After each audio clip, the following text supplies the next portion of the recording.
Hello everyone, today we talk about Saka infantry in the Achaemenid army. I already made a video about the Saka cavalry in the Achaemenid army.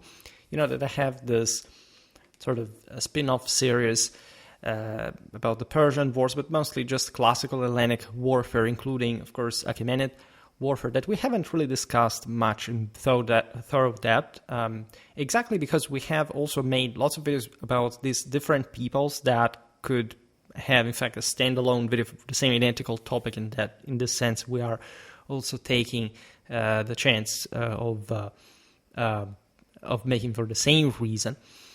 Nevertheless, it's important to stress the ecumenic dimension of the Achaemenid Empire by illustrating what, of course, was immortalized by historians like Herodotus concerning probably the Achaemenid invasions of Greece.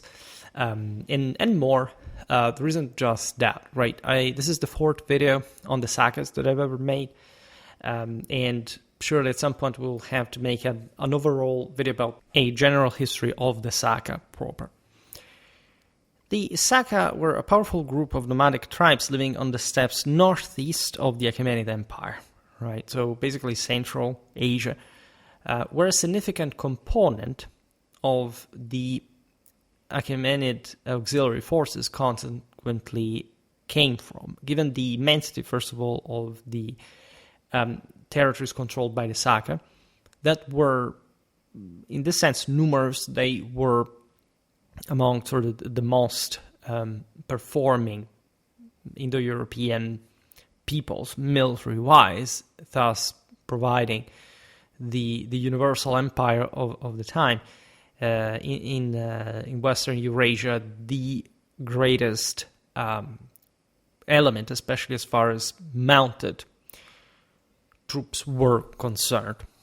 However, and this is why we took the time to make this video, is that steppes warfare was not just about the mounted arm, but about the footmen as well. Sometimes we explain it also last time and in other videos about steppes warfare. These were exactly the same identical people. It just takes to dismount, right? And aside from, in fact, this particular tactical choice that you always have, although mounted warfare is more effective, and there is a reason why the nomads of the steppes have been developing toward that direction. I made a video about probably the origins of chariot and, say, mounted warfare in general. In our Bronze Age warfare series, we also explain how the arm of cavalry, separated from chariotry, came into being, because it's something really very recent. It's something spanning the end of the second, the beginning of the first millennium BC. The Saka, as other nomads, were the top in this specialty for a series of reasons that we will not, if anything, today especially look at, because we talk mostly about infantry. However, it's obvious that the political, military, and social dynamics that would trigger, right, the use of particular troops, units, tactics, and so on is deeply tied with the entire picture. We will be naturally saying very similar things to this, especially as far as the sources on the Saka are concerned, to the video that we made about their cavalry. But we will try to explain exactly how and why infantry was relevant among these populations. First of all, there is a general, if not theoretical, horizon to consider. That is to say, regardless of the ethnic, say, ethnographical denominations that the classical world especially conferred to these peoples for our own sort of immediate connection with the actual historical reality, which is naturally more obscure for us, right, to understand in strictly historical terms. There were lots of different peoples within the broader Saka world, including subjects, by the way, and this aspect is often underappreciated, the fact that the steppes at large were not just inhabited by nomads, but also by sort of more sedentary groups that were, however, generally speaking, having the worst of the mechanism, because we wouldn't talk the steppes and consequently that mounted warfare otherwise. But again, there is not just a steppe. The steppe is not just a place that starts and begins uniformly for a given stretch, and so everything inside is the steppe and outside in perfectly square geometrical fashion. There is no steppe, right? There are lots of superimpositions, lots of different climates, lots of different terrains, something that heavily influences human settlement, its political organization, consequently the armies they're going to provide. At some point, if anything, I will make other videos about steppes infantrymen throughout other times in history.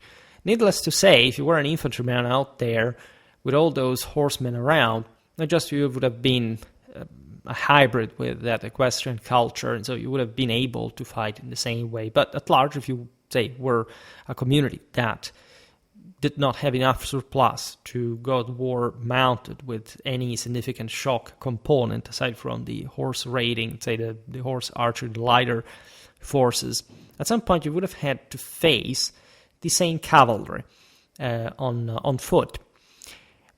Equally, if you were inferior in numbers, it's something that pertains really to a broader strategic and tactical logic. We've seen it in the series about, for example, the English armies of the 100 Years' War. It's not like the English had any specific reason for fighting on foot, either that they were basically defending against much larger French forces in the most sort of iconic battles of the year. Otherwise, they were exactly identical to the French. This is especially true for the English. I mean, they just had the channel dividing them. They were otherwise, in material and technical ways, the same country, right? This is obviously the case for, say, for example, very elite Saka forces, very heavily armored knights that, however, when defending, say, in some circumstances of numerical inferiority, would prefer to do so from their wagon force, from their entrenchments, from their fences, from their palisades, from their trenches, of also the significant ring forts, settlements of other kind, fortified hilltops that did exist in the steppe, and that especially in the later Indo-European period, which is not quite the point now, because we're still in a relatively heroic phase, especially in the Saka world, would tend to the sedentary as well. Consequently, also to some sort of encapsulation. It sounds like a big word for the steppe, doesn't it? But it did actually occur, and it happened also different other times in steppes history. It's particularly pronounced in the time of the Khazars. There is a great Indo-European legacy, as you know, also in the later sort of Turkic phase of the steppes. In any case, here we are pretty early in time. If you're interested, I made a series about Eurasian steppes warfare. One episode is dedicated to the Sakas and their especially development of cataphract warfare as a response to the Macedonian phalanx.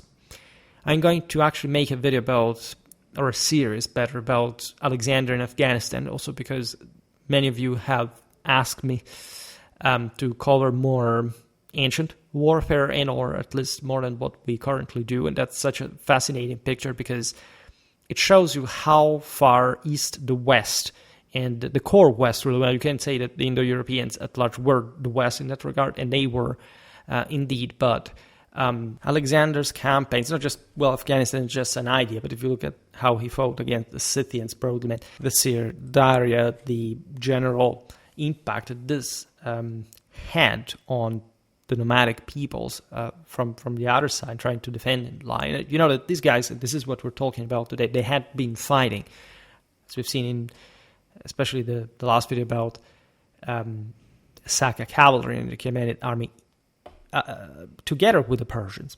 They had been in Greece. We have met with these guys at the Battle of Marathon. We have really enucleated, I think, some key confrontations with the Central European world that were occurring, by the way, in a broader sense through the Iranian populations from the Pontic steppe and beyond, reason for which, in fact, I covered also before this time, for example, the Cimmerians also the Scythians in general. The Sakas were already there, but we know relatively less, and through the Achaemenids a lot throughout this time. I will also make more videos about, in fact, the Bronze Age steppes, which I think is really mind-blowing, especially the later, say, this period between, I don't know, where were the Sagas, say, at the time of the Assyrians, just before the Achaemenids, right? Those are important questions to answer. Naturally, you can't always imagine what these guys were doing, using their enemies' skins like napkins, raping, looting, slaughtering. Who doesn't like that, after all? The actual point is, however, that there was a development in steppe warfare that includes a very specific technicality in their arms and armor. Today, we think what are the next generation jets, or what? Okay, we're talking also these days in age about lots of other things, but in general, like, what's the next stage of armored horsemen, right? What kind of enemies does it have to cope with? Who can afford that? Who can invest into similar ideas, of course, on a smaller scale, in a different fashion, were, however, really taking place in the ancient world. And for how gradually developing these were compared to our own pace today, they were still, and probably even more important than our own. Sort of also often quite speculative and not actually positively connected view on such issues. So, speaking an Iranian language and closely related to the European Scythians of Ukraine, the Saka shared similar languages and customs with the Persians, using in fact the term Saka to refer to all Scythian tribes. Right? This is incredibly important, and in fact, it can be easily equivocated. It is a matter of who called whom what, right? Herodotus, for example, tells us about this 764, namely how the Persians intended. Of course, it makes sense if you're the Achaemenid Empire looking at the Iranians in the north, from which, by the way, the same Medians, the same populations had eventually established with that heavy, in fact, knightly, aristocratic, properly religiously Iranian ethos from the steppes, the same Achaemenid Empire, have something coming on the rise and fall of the Iranian civilization. For our Indo-European History of Religion series, I know that lots of you are going to like that, so these videos are tying into it in many ways, even though we will mostly be talking about the Achaemenids and, of course, most of what Persia produced in antiquity. So that's informed. That's very close to also what these other peoples believed to an extent. Besides, we have seen in other videos the particularly complex but also continuously functional relation between sedentary Persia and the open steppes. I'm also making, for example, a video about medieval Eastern Persian warfare in the heart of the Middle Ages that highlights those kind of aspects. There were important crossroads at this point, also with India, through Bactria, and I talk about the Kuchans, I talked about the Indo-Scythians in general. So there is really a lot to look at that can be very, very useful in perspective as well. The Achaemenids would routinely inject through essentially immigration this broader steppe peoples as individual war bands at night with their retinues, etc., in the wilder northeastern Persian frontier. The Persian civilization in a sedentary sense is concentrated in the west, in the south, right? So the northeast was this fertile ground, aside from the fact it was more difficultly accessible even because the civilization must revolve around Mesopotamia, and that's what eventually the same Persians take over by maintaining, however, that sort of Western dominance over Mesopotamia from the same, let's say, Western Persia. while the Northeast could keep providing. It's a bit like, I don't know, the later Mamluks, right? In order to cope with the lack of a central state of sort in a broader feudal fashion, you replace the settled and gentrified warriors that now want more in the administration or whatever, maybe co-opt some of them and not all of them, with other warriors that take their place also violently and can provide you with an important amount of forces. The Sakas we're looking at here, however, in general are, because they would also participate in this mechanism, but they were the ones generally living in the steppes in the north, right?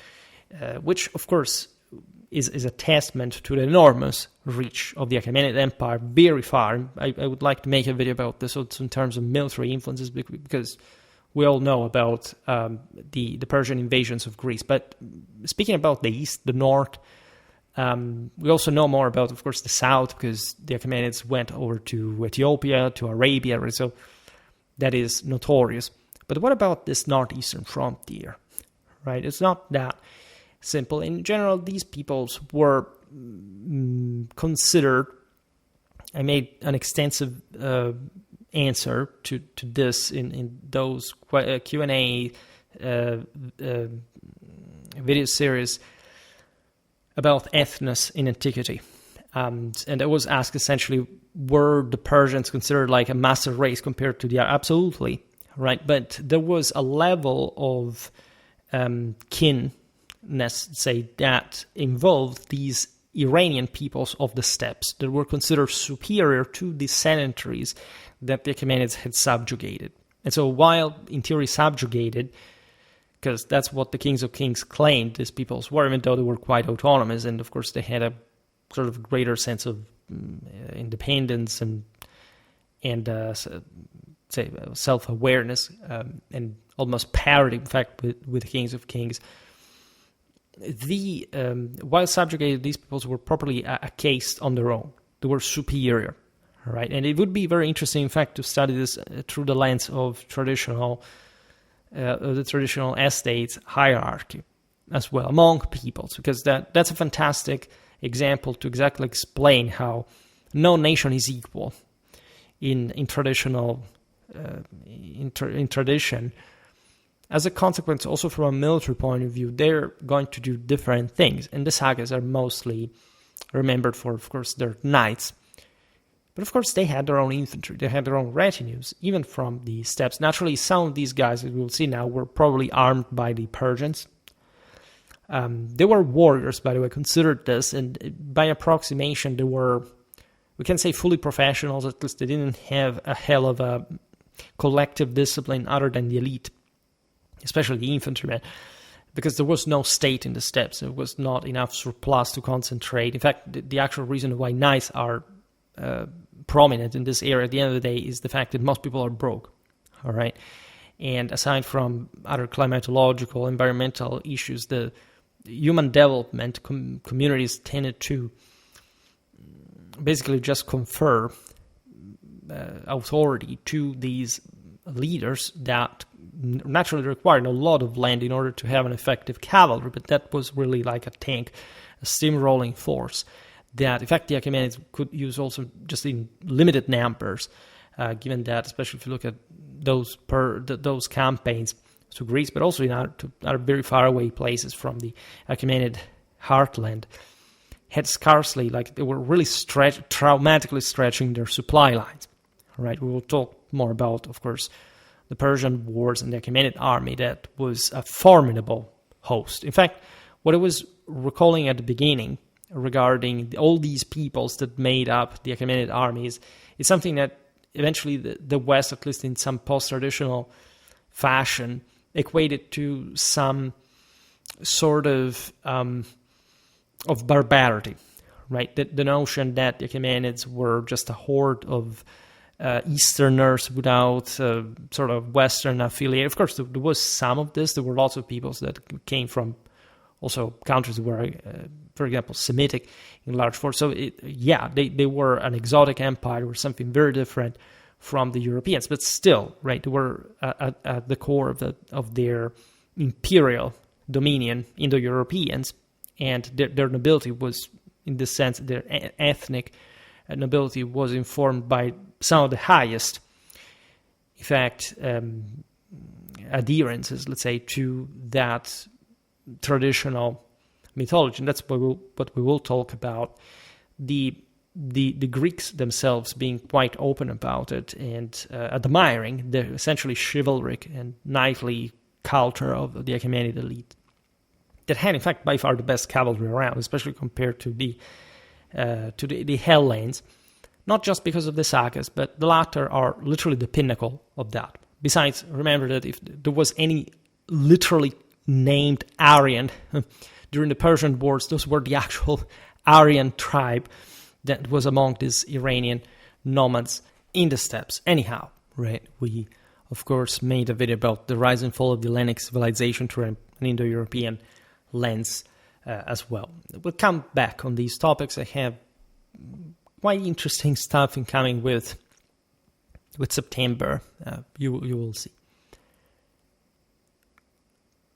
The Saka, thus you understand this from a geographical point of view, right? Inhabited this vast region stretching from the Urals to the borders of Mongolia, right? The main geographical divide was kind of, what we understand today geographically as between Europe and Asia from a continental standpoint.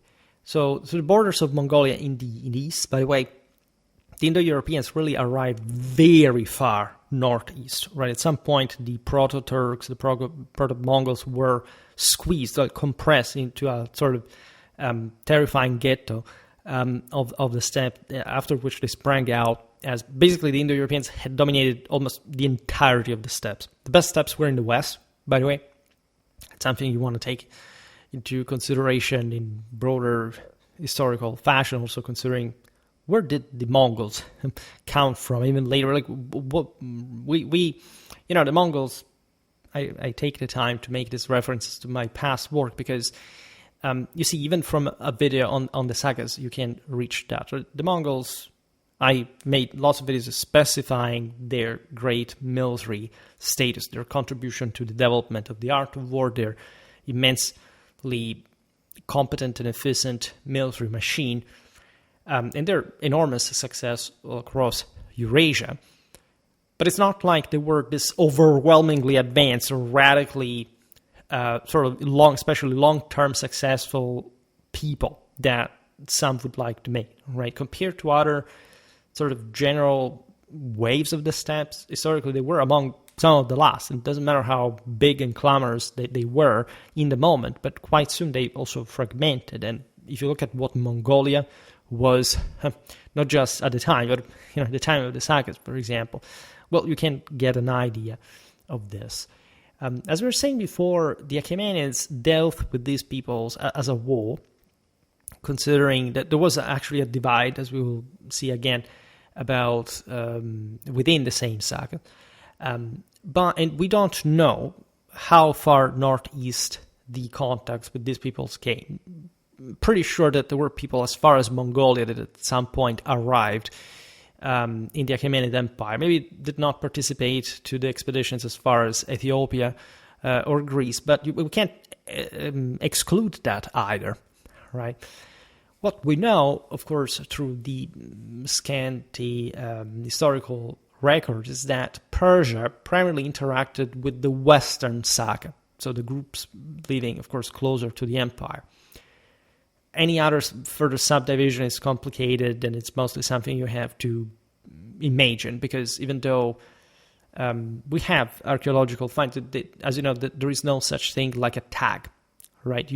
Politically speaking, like if we were even to study in Europe, the migration here, we wouldn't understand much without historiography, right? Archaeology alone doesn't practically explain anything, contrary to what you have imposed to believe for technologistic and materialistic reasons.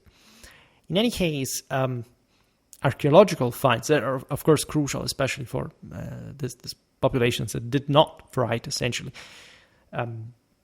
Finds such as those from the Issyk, Kurgan is very famous, south of Lake Balkhash, and Pazyryk in the Altai provide insight into the equipment used by Saka within the Achaemenid sphere. There was a substantial homogeneity, you can say. The steppes were enormous, and so, of course, there was a wide variety and difference of styles, especially of arms and armor. But as far as just the secondary aspect can sort of can be of essential military difference. Otherwise, we're talking, in this sense, military fashion, pretty similar. Simple yet effective forces. Excavations at Pazyryk revealed Saka warriors buried with intricately decorated horse trappings, including felt and leather saddles adorned with gold and bronze ornaments, indicating a high level of craftsmanship and cultural significance attached to their equestrian lifestyle. Achaemenid inscriptions identify 3 Saka groups. There were the ones beyond the sea, which are essentially the European Scythians, so the sea would be the black one. These were, interestingly enough, not truly Achaemenid subjects because of their humiliation of Darius I. As you know, there was a massive expedition that the Achaemenids undertook in Ukraine, essentially, for which they did not recover very well. The Saka Hauma Varga, drinkers of the sacred Hauma, known to Herodotus as Amyrkian Scythians, lots of specific Iranian, again, Indo-European religious practices that we'll also see in a while better. And finally, the Saka Tigrakauda, which literally means of the pointed hats, which is something you can see even in some of the images that I, in fact, used here that match with the Achaemenid descriptions. Egyptian inscriptions from Darius's reign mention the so-called Saka of the marshlands or Saka of the plains. We don't know who they were exactly compared to the previous ones. They may have been the Almavarga or the Tigrakauda. The exact locations of these latter groups by themselves remains unclear, right? Because the first ones, as we've seen, were even in the Pontic steppe were even recognized by the Achaemenids as something on their own, on a political ground. That is, the Persians had not managed to tame those. As far as the other 2, historical accounts suggest proximity to Persian borders, of course, in this northeastern space. And so, as we've seen, the Persians called Saka everybody, also the European Scythians. But of course, this bipartition of the ones in the east obviously suggests some kind of degree of interaction with the Achaemenids. I explained already this in the previous video about the Saka cavalry. For instance, Cyrus the Great reportedly subdued the Saka king Amorges, leader of the Hauma Varga, who then provided 20,000 men for Cyrus's campaigns, indicating their territory was relatively close to Persia. Naturally, it's quite unlikely that the Achaemenids ever fielded 20,000 Sakas. This meant that, in general, a king like Amorges would be able to provide a pretty large amount of troops for maybe even battling against other Sakas on behalf of the Achaemenids themselves. Much smaller contingents would have been sent to the Achaemenid Empire fighting on other distant frontiers. But imagine the journey, right? The Behistun inscription of Darius I records that the Saka Aumavarga were defeated in a campaign around 520 BC, pretty archaic times, with their leader captured and executed, underscoring their initial resistance to Persian authority before their integration as allies. However, Cyrus was later killed himself by the Massagetai. That was yet another powerful Saka confederation, suggesting they lived further afield, possibly overlapping with the Tigrakauda, whom Darius later fought under their king Skunka. This is fascinating because it shows that the Persians had actually a pretty far-ranging level of strategic projection in the steppe as well, but being capable of waging war in the steppes. And after all, we are in the 6th century BC. So we're really in a phase where the Achaemenids themselves essentially rely on forces that are incredibly close at this to essentially the pre-Achaemenid period, pre-Achaemenid imperial period, if anything. And so even closer in their style of combat to these Iranian nomads. We'll talk more and better about the origins of the Achaemenid Empire, not much just of their dynasty, ruling dynasty, but of course what was the sort of the ethnic deal behind that all. But as you know, this is in fact a mechanism that eventually fuels the rest. Think about the Parthians, right? The Arsacids, and where they had come from essentially the eastern shores of the Caspian Sea. And so with a steppe interland. A rock relief at Bicetun depicts Skunka, the Tigrakauda king, wearing the characteristic pointed hat with his hands bound, signifying his submission to Darius after a campaign in 519 BC. We will try at some point to properly explain the traditional meaning of that hat. Xerxes also listed the Daha or Dahai among the Saka subject peoples. Now that we mentioned the Parni, well, these were a very keen group out there. It's even difficult to simply, like, on the basis of classical historical accounts, to discern in a strictly political and at this point tribal sense who was who and how they had come to into being as distinct ethno. Yeah, naturally we talk ethnicity here more in a cultural sense, because obviously we're also very similar in some genetic ways. And the Daha are reported by Xerxes as further expanding the known Saka groups within the empire's orbit. The more west you go, and the less horse archery, but some kind of heavier sort of javelinry at closer range, and an increasing number of infantrymen, for the sake of today's topic, you will encounter. This is completely normal. We've seen it in other videos. As we've explained, cavalry was actually a very recent thing. These nomads had been the first ones pioneering it.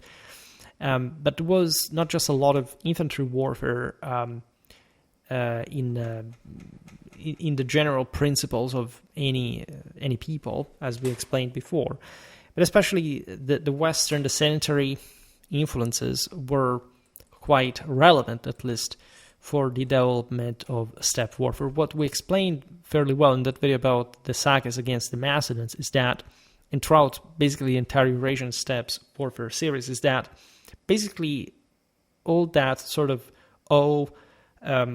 steppe knightly technology that we see developing is actually a reaction to the Western upper hand, to the sedentary upper hand.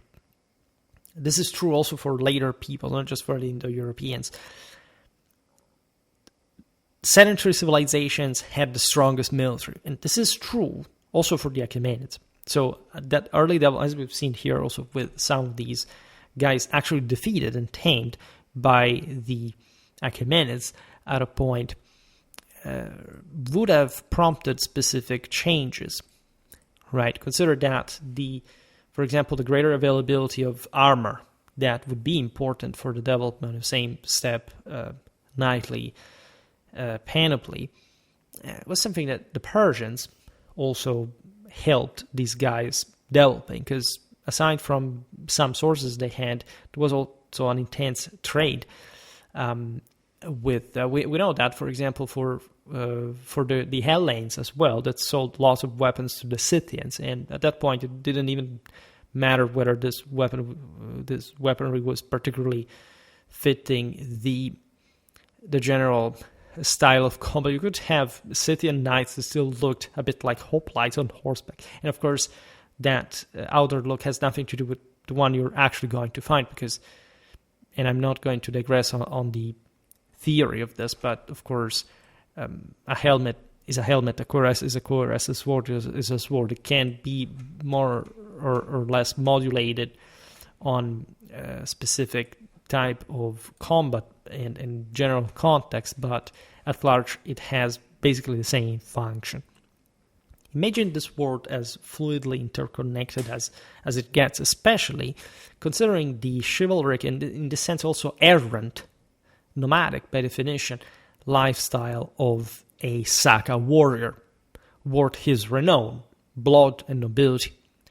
Things that these peoples were absolutely galvanized by in religious, military terms. Their entire existence, their entire spirituality revolved around this.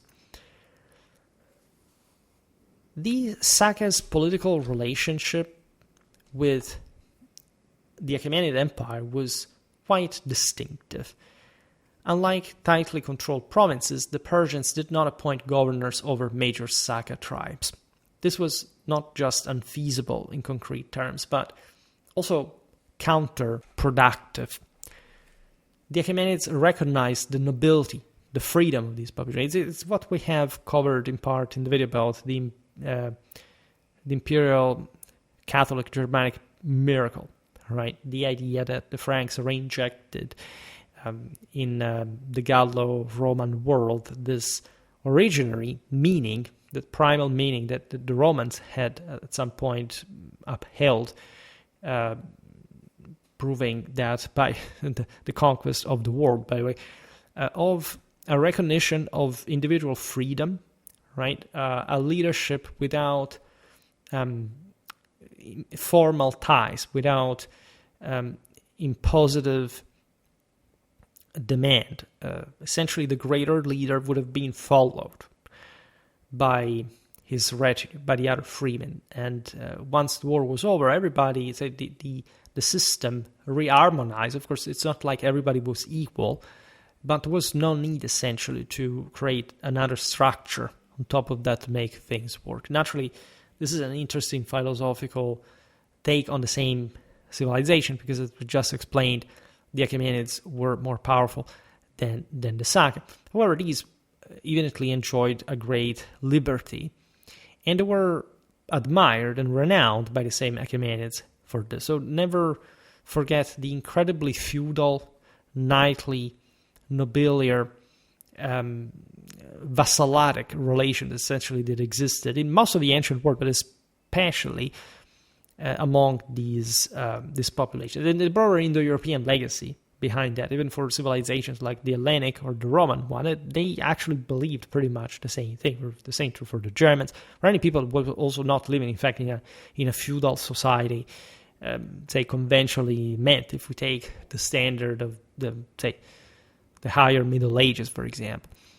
In any case, there are different, as you know, times in history, different degrees of human exhaustion spiraling down our own existential condition and so on, so that civilization is used to make up in part for those shortcomings. Here we're still among some of these peoples in an age of heroes, right, of demigods, and so in their mindset, their lifestyle was a clear reflection of their own essence. All right.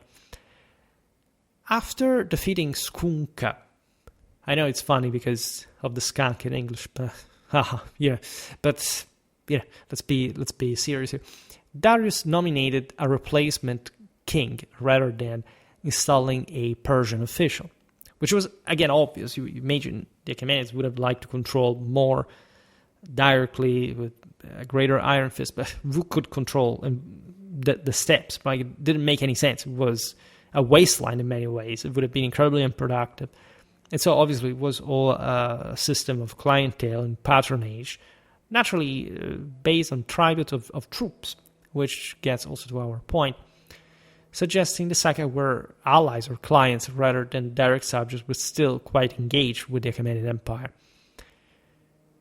Before we looked at, say, contingents of even tens of thousands of men, and at that point it comes, aside from what we said before, up immediately the notion of, but how many of these troops were actually cavalry.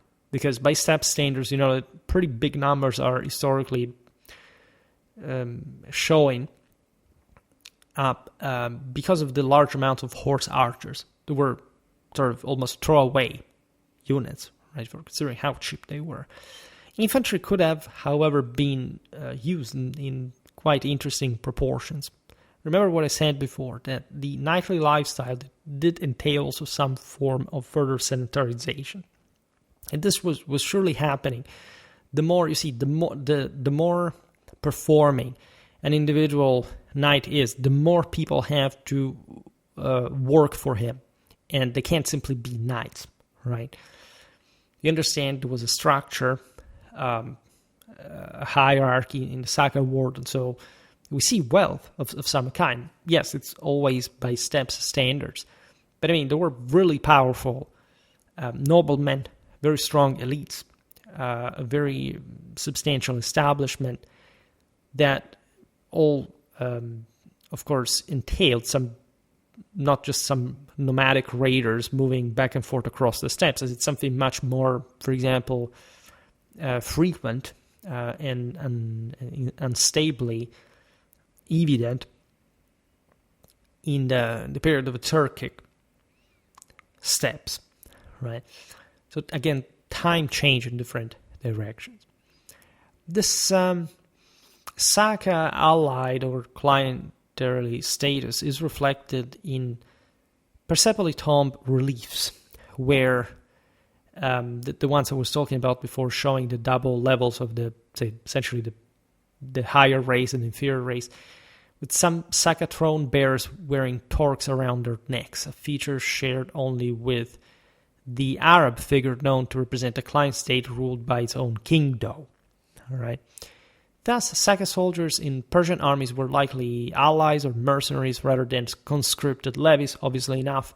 There surely was, at some point of the Achaemenid fringe, some district that looked and sounded pretty much Scythian in some way, and the Achaemenids had some kind of coercive capacity to recruit troops there through different means, with a governor, with some stable sort of administration. We will talk more about the frontiers of the Achaemenid Empire. That there were Cretans in Bactria that were settled at some point, also to constitute that more sedentary and heavier, in fact, military colony that just by its presence would defend itself. These were people who were not very happy to see Alexander. They preferred the Achaemenids, right, maintaining their autonomy in the northeastern frontier.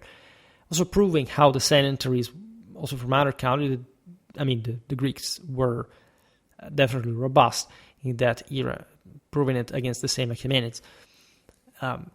Fencing off all these nomadic raids that otherwise would have periodically infested these areas, even bringing that nomadic lifestyle in areas that were not technically given steppes. Those regions are really very, say, between the Caspian Sea, the Himalaya, roughly. That hybrid, right? There are also, further inland, there is the Tarim Basin, where you have some of the single most Aryan peoples ever existed that began to live in cities, right? And so that is still yet another way you can adapt. There hadn't been even a properly urbanized civilization could impose that. These were, of course, cities for those places, Central Asian standards, right? But there were, again, very different places and areas where you could find incredibly strange things. The Apadana reliefs at Persepolis show Saka delegations bringing tribute, including horses and gold ornaments, highlighting their role as valued allies who contributed materially to the empire's wealth. Showing, as we said before, that of course there was more than some steppe raider in the middle of nowhere out there. In military organization, the Saka infantry, getting to the point, is actually mentioned alongside the Bactrians, forming the 7th Corps in Xerxes' invasion of Greece. Of course, we are in the second Persian invasion of Greece in 480, the largest and the more sort of climatic in many ways. So we actually have this specific mention of the Saka. Of course, consider that this information was also relying on Achaemenid I, right? So probably the conceptualization of Saka infantry in Herodotus is fascinating, according to the same Achaemenid military organization. We have seen with similar auxiliary peoples participating to the expedition how, of course, there are big question marks regarding the way they were characterized by Herodotus, and also other sources here and there you find something, but in a more characteristic way, like in that list, you find, these guys were infantry, these guys used this weapon, these guys used this other. Of course, like you can imagine that they had all the whole stuff. But here we are told, of course, of a cavalry contingent separated from an infantry one, which actually signals how, of course, that broader frontier, but also with the Achaemenid Empire, but also the same Saka hinterland, was surely populated by sedentary peoples or, again, same Sakas living in, say, in a sedentarized fashion, and evidently serving as infantry on a regular basis. Even if the Achaemenids had wanted to transmute some sort of steppes raiders into yet another infantry contingent, even arming it their own way at similar things, because they were good fighters, even at least, especially in an individual sense, so they could be thrown into the fray. Still, it's kind of obvious that these guys could fight on foot on a regular basis. It would have had some kind of habitual way of doing so in the Saka military system, in tactical practice, right? The Saka infantry were recognizable by their distinctive pointed heads, widely depicted in contemporary art, and were primarily armed with composite bows carried in combined bow cases and quivers, daggers, and the sagaris, that was actually a pick-like axe with a transverse head resembling an axe. We've seen that at the Battle of Marathon, some Greeks found themselves in front of giants wielding axes. Well, we can't think among the various peoples of the Achaemenid Empire could have done that as well. That there were some, we know that there were the Sakas there. Their greater deal was archery, which also makes sense. Like, if you really want to solve the puzzle here of who were the Saka infantry, most of them were actually lights, all right? They were missile troops. So you want to have, it makes sense also within an Achaemenid context, and mostly, again, fighting against sedentaries, like in this case in Hellas, the need of good archers that obviously do not always have the possibility of being sighted by cavalry, may not have the space. That the result of the question, where was the Achaemenid cavalry at Marathon, right? That we discussed in the videos about the battle and the campaign. But these very good archers with composite bows were quite performing, and if properly placed along the battle line or behind that, on the flanks, whatever, they would have surely been good. You know, the Battle of Marathon, the main Hellenic issue was to gap the distance between, in fact, the Hellenic and the Achaemenid lines, because of the substantial amount of archery for which the Persians were famous, right? That is true also beyond the Sagas, but those would have contributed. And again, we know they were there. We'll obviously also know that, again, if such Saka infantry contingent existed, they would have not really been separated from their cavalry. It was completely normal to brigade cavalry with cavalry from different contingents. We've seen it also in late medieval lances and how eventually the battle lines worked. It's not like the individual lance was fighting united with all those different specialists. What do you think the game had? It was all about combined arms at a large scale. And so, of course, the Saka infantry in this sense would have been brigaded with other infantry, and Saka cavalry with other cavalry. Considering also how, as we've seen, qualitative they generally speaking were, right?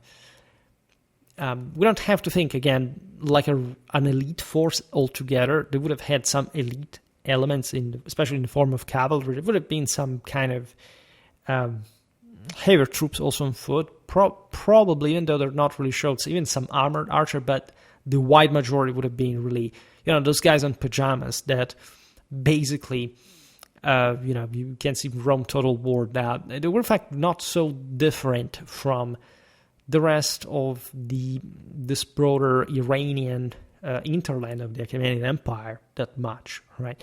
There wasn't much metal around. Most of these troops were, again, that's a bit the meme of the Achaemenid army compared to the Greeks. They were surely heavier as a whole.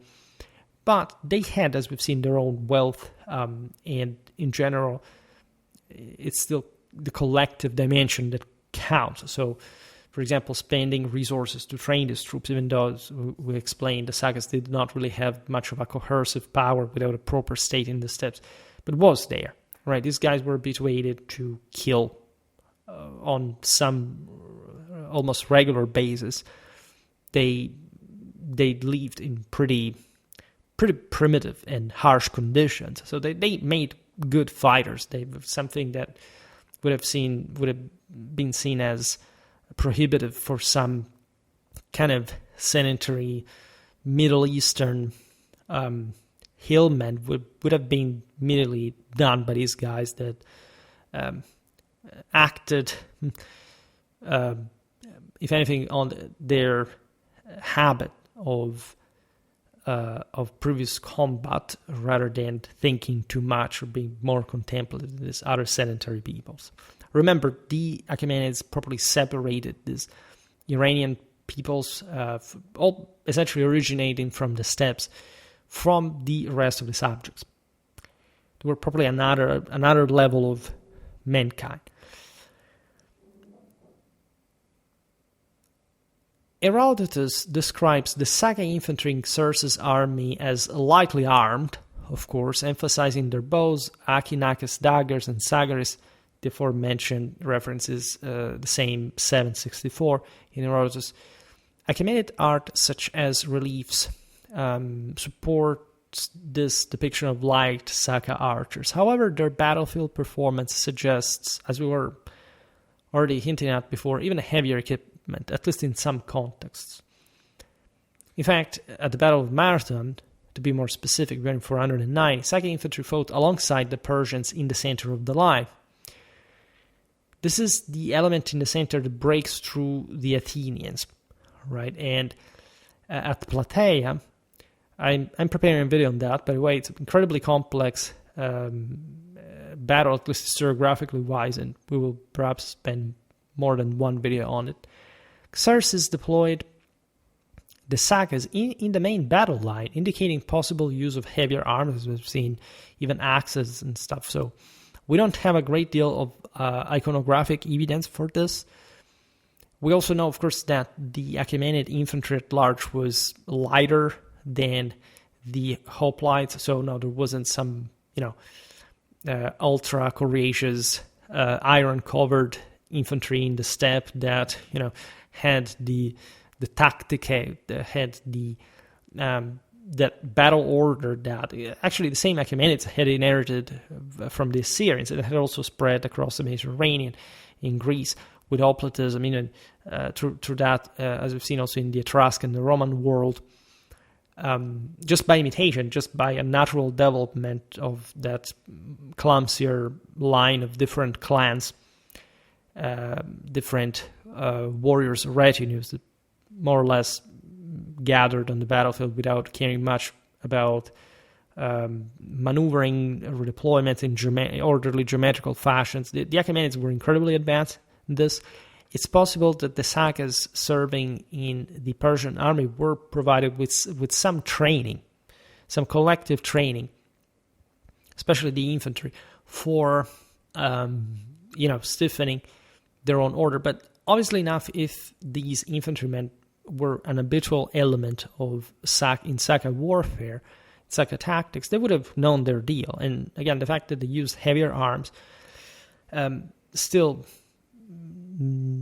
shows that they were at the same level of some Achaemenid infantry, right? And we now, of course, consider that we are in the 5th century BC. It's not like warfare was particularly heavy from a material point of view to begin with. I mean, even a guy equipped with a shield and a lance made for some substantially heavy infantrymen, especially by Achaemenid standard, right? Again, collective quality is more important. In any case, it seems like the Sakas were mostly archers, right? Herodotus, 115, notes that the Massagetai, as we've seen, this other Saka tribe, include Saka, again, wherever you want to, let's use the broader Achaemenid definition, which is easier, include the spearmen alongside archers. And a plaque from the Oxus treasure, that is magnificent, you're pretty aware of that, depicts Saka infantry with spears. It's absolutely obvious. There's nothing strange about that. If they had heavy cavalry, they had also heavy infantry. No shocker, we already knew that even without sources. That's how military history works. However, it is still relevant because it really shows this essentially Achaemenid or Achaemenid-like art that, of course, these spearmen here are conceived also as a hero, as a higher nobleman. So again, you would be surprised by how primitively underdeveloped many Sakas, especially far in the northeast, would have been and looked like. But still, the ones closer to civilization would have been substantially relevant, again, expandable as heavies in an orderly and disciplined Achaemenid battle line.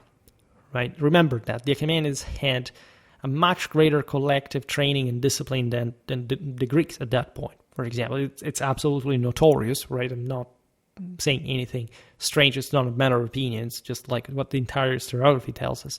We will explain this better at some point. It is possible that some Saka infantry were equipped with shields, or even the Persian spada similar to Eastern Iranian infantry, enhancing their versatility. I've never made a video about the spada, but we will get there. What difference is there, after all, between Western Sakas and Eastern Iranians? But to a degree, they would have had a pretty big deal of sort of arms and armor in common, as also, again, primitively effective and surely cheaply producible it could be. Shields are not just the big, heavy infantry ones. They can have, by the way, different functions in different contexts. We don't have to think that, for example, the Saka shield was just like the typically sort of rectangular one of the Persians. There would have been some kind of greater mobility, probably in the Saka world, some sort of more individual action, even counter-offensive capacities. We don't fully know this. Also, light infantry, namely archers, would have had some kind of smaller shields. This was normal. In the ancient world, we've seen it in many contexts. Consider that some of, especially in this wilder lands, and this is true also for many Iranian mountaineers all across the Mashrek, there was, in a sense, thinner distance, so to say, between the hand-to-hand engagement and the missile one. It's something you can conceptually see even, in the fringe areas of Europe when you see, how the Celtiberians fought, when they encountered the Romans under Scipio. But of course, at that point, the Romans were a fully fledged military civilization on their own. It says basically the tribesmen are good at ambushing, and all the kind of stuff, but if guerrilla essentially.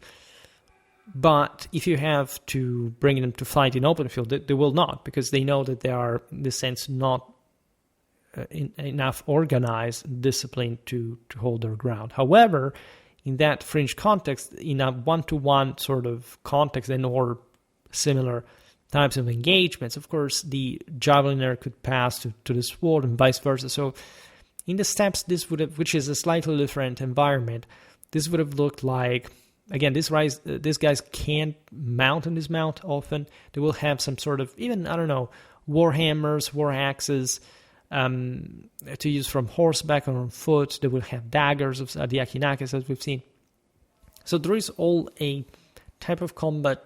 We don't have to think to be extremely ranged, especially when you confront other kings of this kind.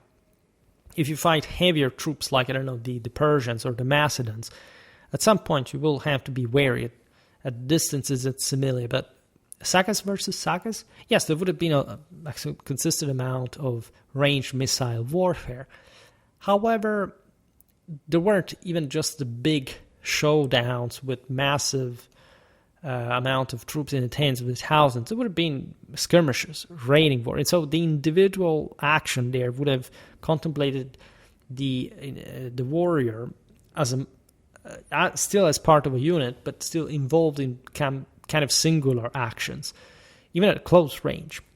So he needed something to parry blows, etc. It doesn't matter how small, even if you were an archer, you could find yourself in the context which you had to fight another archer, in this sense, turning into a sort of heavy infantryman in relation to the same archer. Right? So that's always kind of the case. And some of these people literally live in the wilderness, so they have to be able to not just kill people, but of course animals, skinning them, including humans. Absolutely, that was a normal thing. Cutting wood, I mean, all the kind of necessities living out there would entail. Achaemenid seals from the Daskylian satrapy in northwest Anatolia. I made a video about the Battle of Daskylian between the Greeks and the Achaemenids.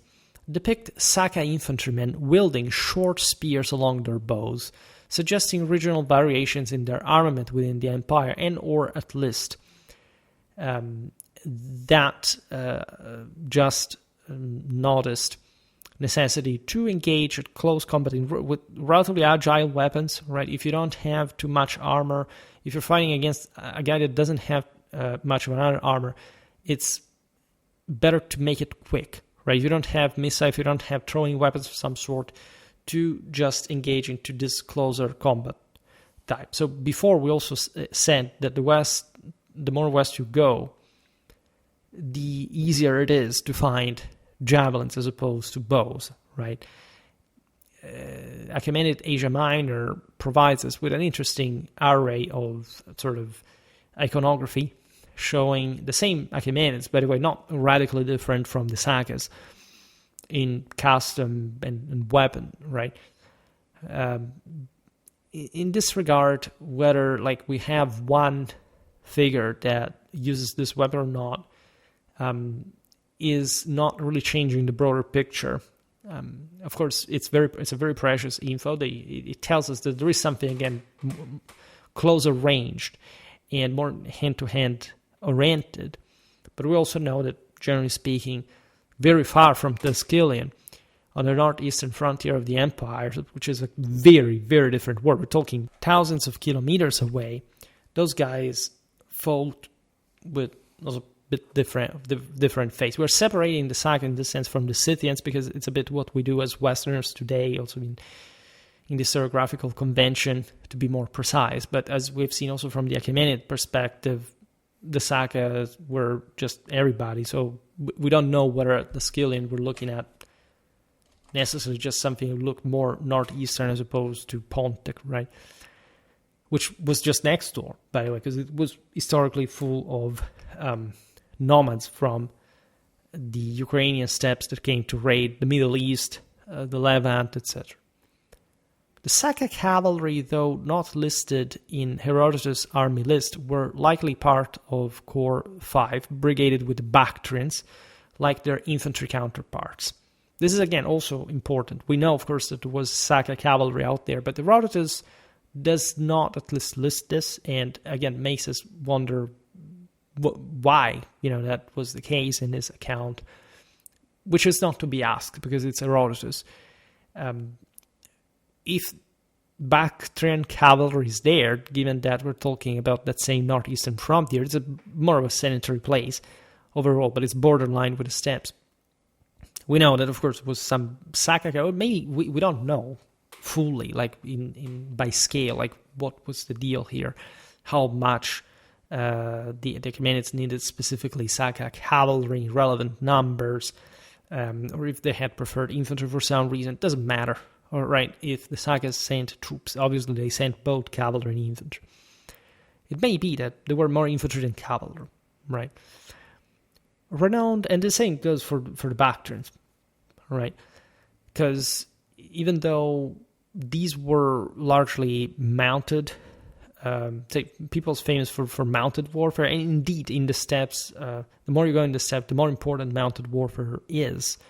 Still, the Persian cooptation, the possible, again, training in the empire, the armament provided by the Achaemenids, and just the theater of war in the West.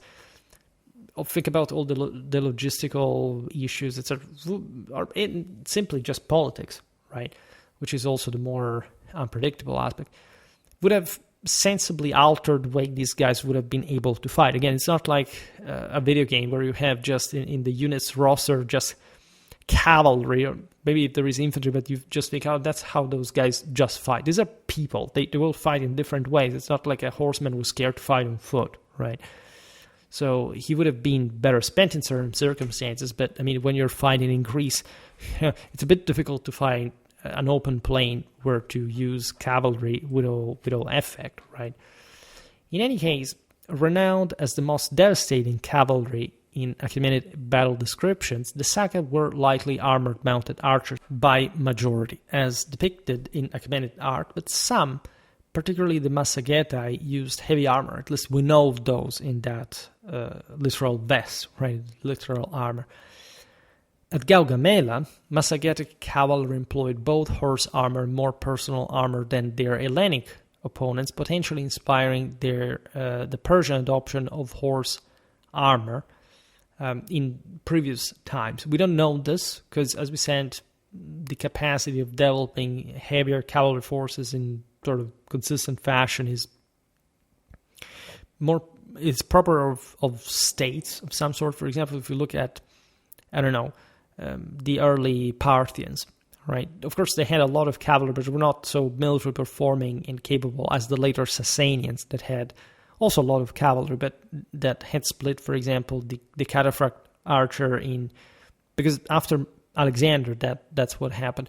The Sakas created that in a more heroic sort of combined fashion. And again, for reasons here we can't only quite digress on, but because it's also later history. If anything, the Achaemenids are no more, but they split it into the cataphract, not even the heaviest type. They make it light. It's a half cataphract soldier, and then the horse archer.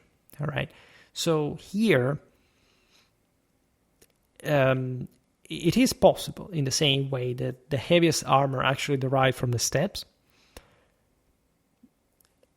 The Achaemenids would have adopted just a part of that because it was more important to have larger bodies of trained cavalry and therefore not overloading them with armor. And so even if there was, a great steppe champion, it looked like crazy and a bit like, in the Bronze Age, a guy fighting the Dendra panoply in Achaean context.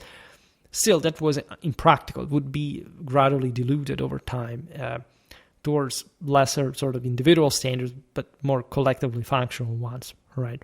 So armor obviously was there, right? If we can, if anything, imagine that the steppes, of course, spread a pretty important amount of specific types of armor designed for cavalry. And so, yes, the Achaemenids would have, in part, of course, implemented stuff on their own, but they would have gotten a lot from the steppes, needless to say, as well. I'm also preparing a video about the spread of early metallurgy, mostly not quite in a technological sense, but in a also this more like which people is recorded and what kind of meaning they attributed to that armor kind of stuff. Then we will never made something like that, but proper videos about the history of metallurgy from a strictly technical point of view, right? Physical, chemical, etc. Saka cavalry rode with saddles but without stirrups, relying on their skill as horsemen. I made an entire video about the spread of the stirrups. It actually would stem from basically the children of these peoples in not quite a far time. There could have been actually already something organically, but that's mostly something we'll discuss again in dedicated videos. Because how do you, especially with the birth of the cataphract, how do you, there's something about the compass, about this increasingly smashing function of the knight that requires more stability on horseback. So it's not really an invention that triggers the development of cavalry. It's basically an obvious function that at some point you need to develop to support what is already requiring that. It's a very different thing, which naturally also shows how sort of relatively primitive Saka warfare really was, because we mostly recall the Sakas for that heaviest type of cataphract warfare, and even on top of that, that some that basically would not be used by in a systematically functional sense by any other people. That is to say, at least the peak in this, that is the combination of the shock effect with the horse archery one with a single guy. I mean, with a single heavy cavalryman that still, however, has the energy, the resources to also shoot from horseback after having, I mean, by specializing in one of the most psychophysically demanding tasks of shock combat ever, at that point ever developed on horseback. But the previous era, and in fact the Achaemenid one, so to say, as far as these influences the sanitary world were concerned, really show sort of less shock impact, right? And don't be fooled by this. Of course, the shock charge effect was impactfully traumatic for anyone witnessing this. Achaemenid cavalry itself was scary. It was pretty heavily armored. Many years ago, I made a video about Achaemenid heavily armored cavalry. But we've seen that they didn't have, for example, fully cataphract horse or anything. Like, mostly was just a half armored horse, and it was less sort of knightly, that later developments in a more elite direction, depending on the eras and the reasons. At Gaugamela, the second numbers were significant, including 1,000 Dahi, 2,000 Massagetai, and an unspecified contingent of mounted archers simply called Saka, possibly including the Sakazinians. By the way, you understand at that point the Dahi, the Massagetai, these were from this side of the Urals, definitely. That also stopped at a certain point in the south, so you don't have there the separation between Europe and Asia in an overwhelmingly straightforward fashion, but these guys would be mostly from the European side. And so,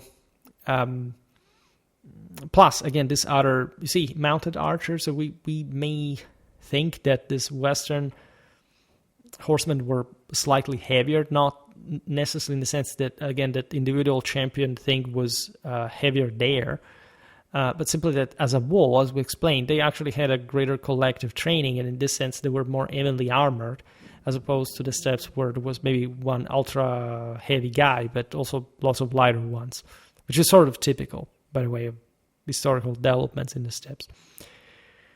The Naksh-i-Rustam inscription of Darius I mentions Saka cavalry units equipped with bronze scale armor for both riders and horses, a practice evident in burials at Arzan in Tuva, where horse armor was constructed from overlapping bronze plates. This means that any of these guys deciding to fight on foot would have provided with pretty solid heavy infantry as well. Naturally, this was very elite. It's the ones that we just discussed. So just some elite units would have been of this kind. It would have been really costly and expensive. Just some top Confederate leaders of these various tribes would have successfully fielded enough numbers to really matter. But in Achaemenid service, we can also imagine relatively smaller numbers, right? If anything, because of the general costs involved. Again, the Achaemenids might have simply armed and armored these guys on their own terms, but simply moving these forces cost a lot. So likely, if they were sent to the Achaemenids, they were few in number, but enough, let's say, to support also a heavy cavalry in the Achaemenid army, and maybe used for specific shock functions, a spearhead of the formations, maybe as, again, performing very particular maneuvers. Think about Bessus and his troops. Like in this case, he was a commander. Of course, he had, as we've seen, armored troops. But if anything, their task was countering the Macedonian horsemen as well. They were pretty tough, to say the least. And the fact that with their wall system sort of surpassing this other one. Provided, of course, that with Alexander, we don't have really an enemy in front of him that can match him at any point. Saka troops left a broader mark on the Achaemenid military. Their distinctive bronze tree-barbed arrowheads, characteristic of steppe nomads, are found across the Persian Empire, suggesting either the presence of Saka troops or the adoption of their weaponry by other Achaemenid forces. Some of these weapons were properly designed to counter armor, which is something that at large the steppes peoples were concerned with, because more than their own armor, it was just the enemy one at large they had to care about.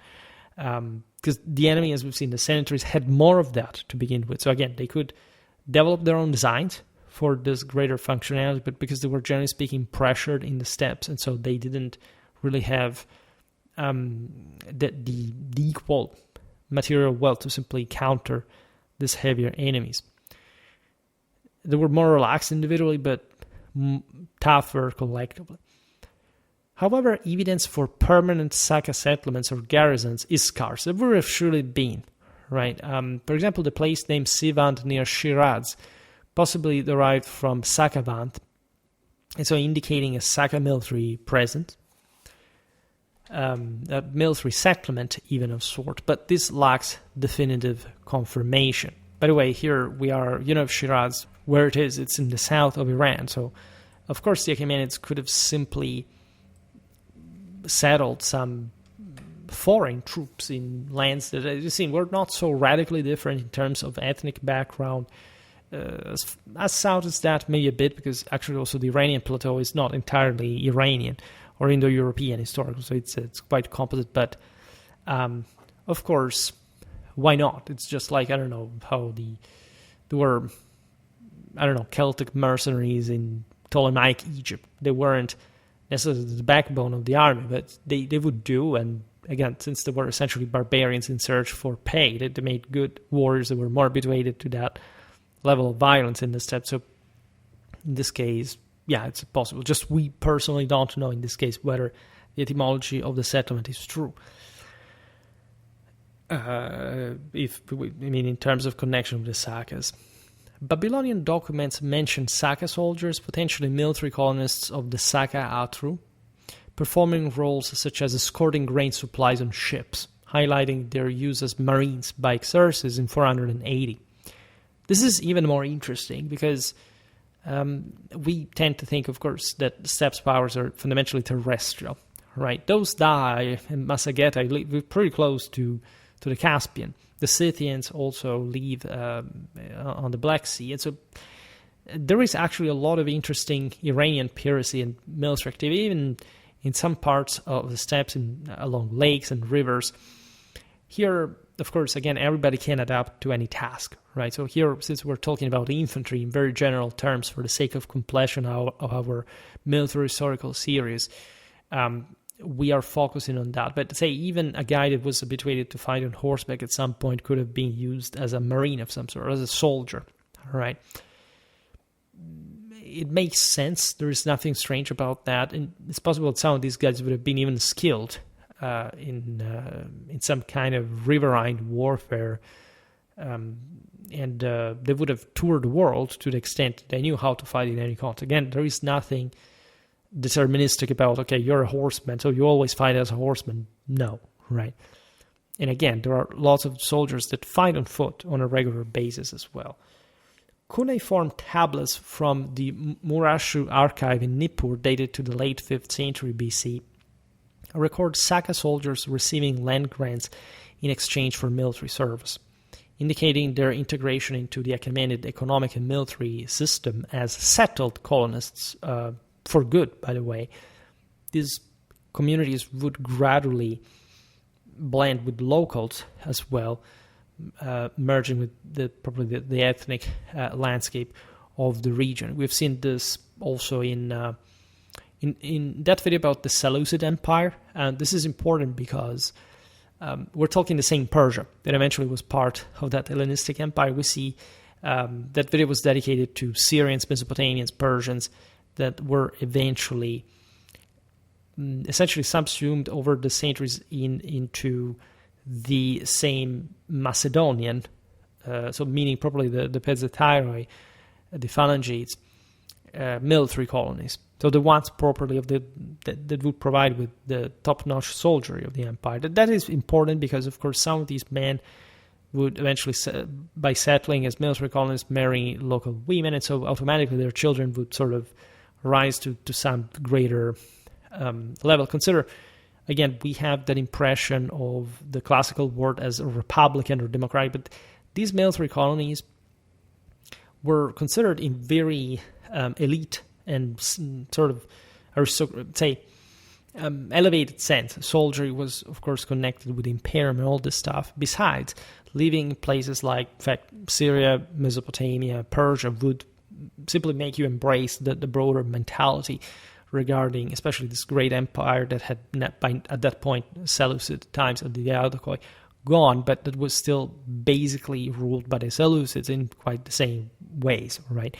Think about the northeastern frontier, that the Bactrians broke free after a while, on the basis also of that Cretan fort. And so you have actually a great continuity with these practices. We don't have to think in this sense that the Achaemenid Empire was run in very different ways compared to the Diadochois, territories of the former empire, Achaemenid dominion, as far as military matters were concerned. After all, that was the point, as we've seen. These territories are so immense that you can't but essentially settle military garrisons to have an effect. This happens even close in some ethnic outer context. I mean, even the Romans at some point placed military colonies of Romans in a political sense in places like Etruria.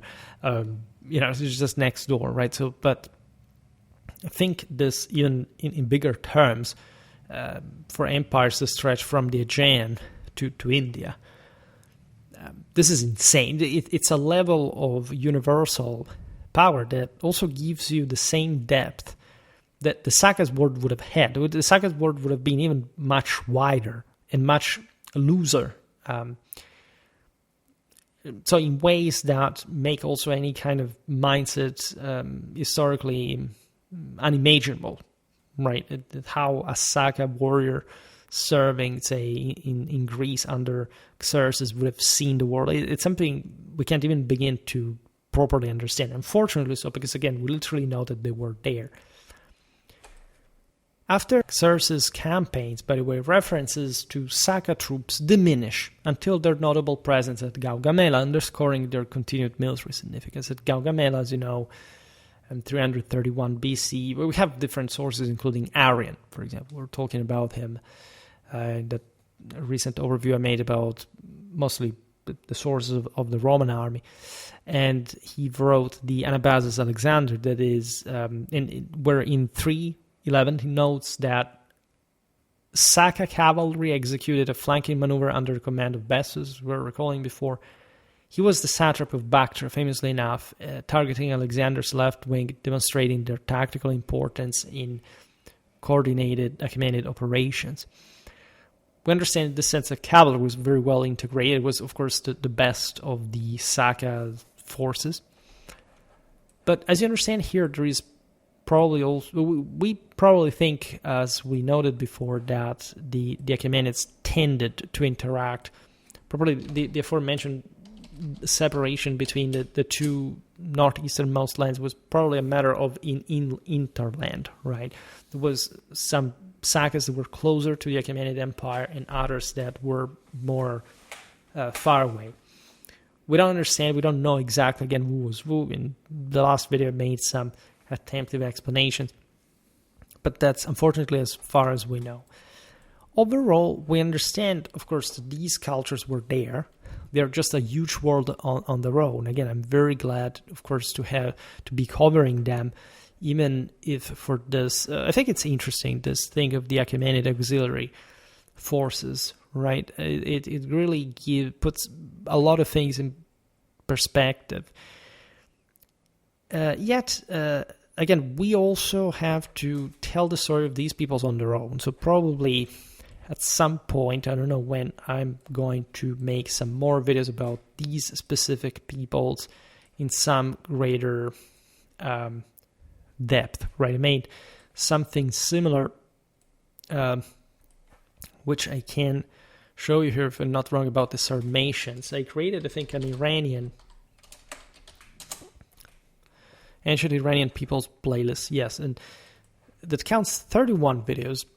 This is very interesting because it includes anyone. It includes the Achaemenids, includes the Alans, that stretch up to, I don't know, late medieval China, literally, in terms of bodyguards of emperors, stuff like that.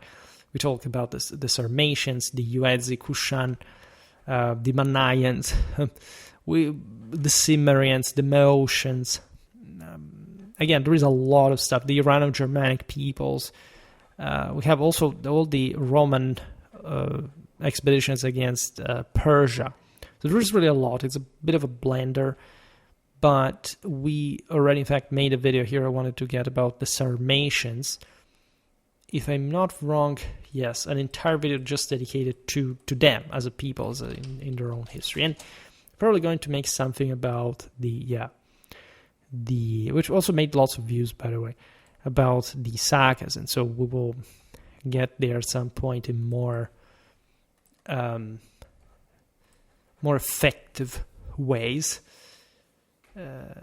I'm glad, again, that this is admittedly a very satisfying aspect of the channel. At this point, you have realized yourself the completion of it all, like the fact of having introduced basically everything in passing to fill the gaps of the more in-depth information. And again, it's very heterogeneous here. There are some topics we haven't even ever discussed, but gradually, right, you get into it.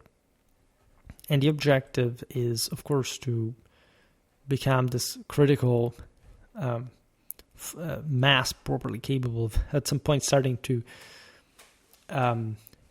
decay, sending views everywhere and taking over with radiations, everything. So, again, I am satisfied with never fully satisfied, of course, with what we have done, but it's already something which we can rely on at this point. And I'm glad also for the Sakas that, I don't know how much has been, probably there were lots of videos, let me check on YouTube about the Sakas, but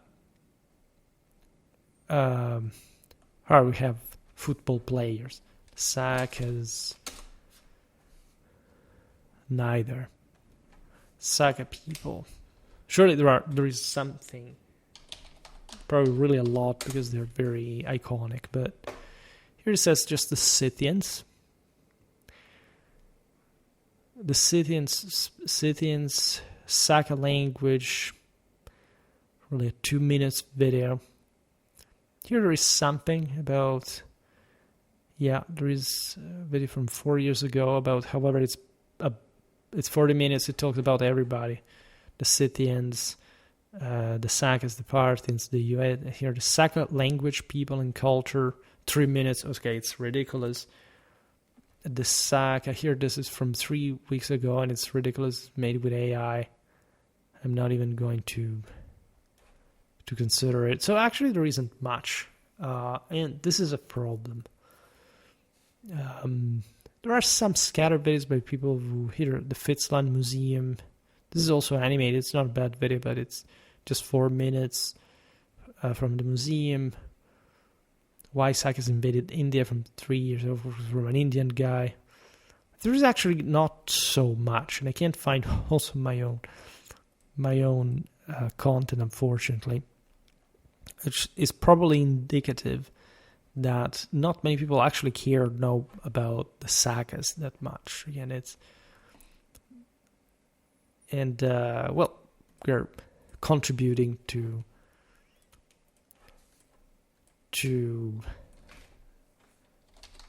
the whole picture, and again, yeah, it's an important topic we have also to routinely come back on. For today, however, I stop it here. I just hope that you enjoyed this video. If you did, please share it. Otherwise, do a like or subscribe to my channel if you're interested in my upcoming content. As always, I thank you heartily for listening to me. I wish you a nice time and see you next time.